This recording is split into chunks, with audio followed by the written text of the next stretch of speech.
Yo, what is going on, guys? Got a story for you here today titled, My Ex-Wife Found Out I'm Seeing a 25-year-old Filipina woman and now she is pissed. Okay, this is something that I mentioned in a recent story, actually, guys, but when ex-wives and ex-girlfriends see you with a younger woman who's more attractive, who maybe can actually cook something without completely frying it, this pisses them off. This makes them very, very unhappy. I see this all the times. I get a lot of stories from you guys. There's a lot of men who, for example, they leave Western countries and they go to these Southeast Asian countries, and they find women who are, quite frankly, better than the modern women in the Western world. And here's the thing. It really pisses off the ex-wives and the ex-girlfriends, which is absolutely hilarious. So guys, before we jump into this one, don't forget to like the video on your way in. Don't forget to subscribe, and let's take a listen to what exactly is going on here.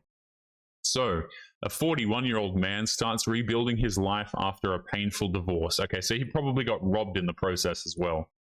Now he's dating a younger, sweet-natured Filipina woman. He's shocked by how bitter his ex-wife becomes once she finds out.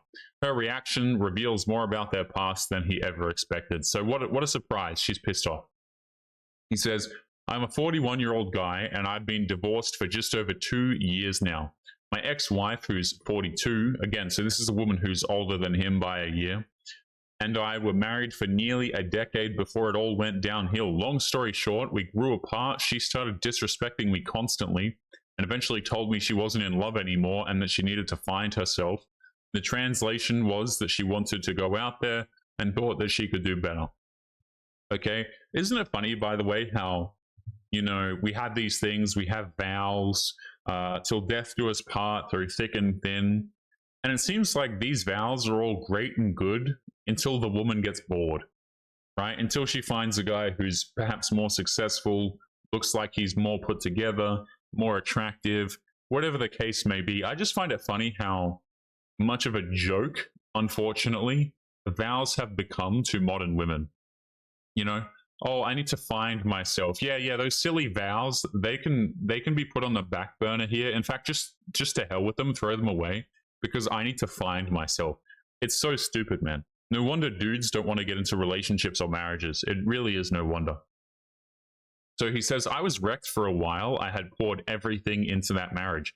I poured a lot of time into it, love, money, loyalty, and got tossed aside like it meant absolutely nothing. So I did what a lot of guys do when they get blindsided. I hit the gym, I got some new hobbies, and I doubled down on my work. I didn't date for a long time. I wasn't ready. I wasn't sure I even wanted to. Just by the way, in my opinion, this is absolutely the best recourse, okay? Like hitting the gym, picking up new hobbies, and working.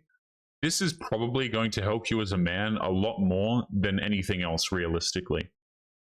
You know what I'm saying? Probably the worst thing you can do is be sedentary and just kind of sit there and do nothing. So it's good to see when guys go through these painful situations, they actually do something productive. Very, very good to see. He said, a friend introduced me to someone that he knew through his wife's family, a 25-year-old woman from the Philippines. Let's call her Maria. She had just moved to Australia for work, incredibly sweet, polite, funny, and warm-hearted. We hit it off almost immediately. Okay? What's interesting, guys? Like, I will hear, these like 35-year-old career women try and advertise themselves to men and try and convince you why they're such a great catch, okay? And they'll always start listing crap like their career or their degree that they have, like men care about these things, which we don't. Like, have you ever noticed that, guys? Like, modern women trying to advertise themselves to men, and they just list a bunch of crap that no man cares about. Contrast it to this description, okay? This is so much more appealing to a man. She's sweet, polite, funny, and warm-hearted. Particularly warm-hearted and sweet, polite. Like, these things are way more valuable to a man than having 6 figures in your bank account and being like successful and you can pay your own bills because you're strong and independent. Do you guys see the difference there? I think because the majority of you watching are males, you probably understand what I'm talking about here. I just find it so incredibly hilarious how disconnected modern women are from the things that men actually want. You know, like this is a good description. Sweet, polite, funny, and warm-hearted. You're basically there as you don't need a whole lot more than this as a woman. You know, don't eat a lot of fast food, and you're pretty much done. To be honest. He says the age gap raised my eyebrows at first, but the connection was real. No games, no ego, just respect and peace. Wow. I bet you the ex-wife wasn't like this at all. He says about 2 months ago, my ex-wife found out through mutual acquaintances that I was dating again and dating someone younger. She messaged me out of nowhere, something she hadn't done in almost a year. I don't know why you haven't blocked her, by the way. Wow, trading me in for a younger model, real classy. That was her first message. Wasn't this woman the one who left him, by the way? Like, how insane is this, okay? Trading me in for a younger model? Like, who does this woman think she is? Just block the number, man. He says, I replied calmly that I was seeing someone who treated me with the kindness that I wished her the best. Who treated me with kindness and that I wished her the best, excuse me. She didn't stop there. She started sending passive-aggressive messages, hinting that I was manipulating someone younger or taking advantage. Mind you, Maria has her own life, her own job, her own independence. She's not some helpless victim. She's just kind, which apparently is threatening to a bitter ex. Then came the classic, you must be going through a midlife crisis. He says, no, actually, I'm just happy, and that seems to be what's really bothering her. Yeah, so you block the woman, and I love how women pull this card, guys, where, you know, if you're a dude and you're dating a younger woman, they'll always go, especially if they're bitter older women, they'll always go back to saying that you're manipulating them or you're trying to take advantage of the woman, as if a 25-year-old woman can't make her own decisions. You guys see what I'm saying? Like, they always just assume that the woman doesn't want to be there. Okay, because it seems to me, right, that a lot of these women who are like 35 and 40 and pissed off that men are dating younger women, it was all fine and good when they were the ones who were receiving attention from older men. It was all fine and good when they were the ones who could get relationships with these men, you know, and they'd be provided for. But now that they're older and they've been replaced, now it's all, oh, you're manipulating the women and you're taking advantage of them. If this 25-year-old woman does not want to be in a relationship with this man, she is not required to be in the relationship. Like, women always think that dudes are out here like we're playing 5D chess and we're just trying to manipulate women. Trust me, the majority of men don't even care to learn how to manipulate anything. They simply do not care. They're far more interested in their cars. Okay, like you know what I mean? Then you've got to say this, and you've got to say this exact phrase, and here's how you manipulate a woman. This is just tiring. No, who cares? You know what I mean? Like, holy hell.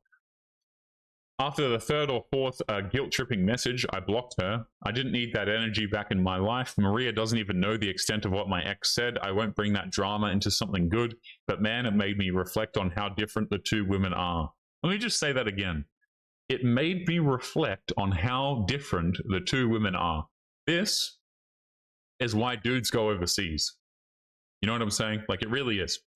He says there is no constant arguing. There's no resentment, no backhanded comments, no emotional whiplash. Just someone who enjoys life, appreciates what we have, and doesn't see vulnerability as weakness. We've traveled a bit, we cooked together, we laughed at dumb movies. Nothing overly extravagant, but it's the piece that hits different after years of walking on eggshells.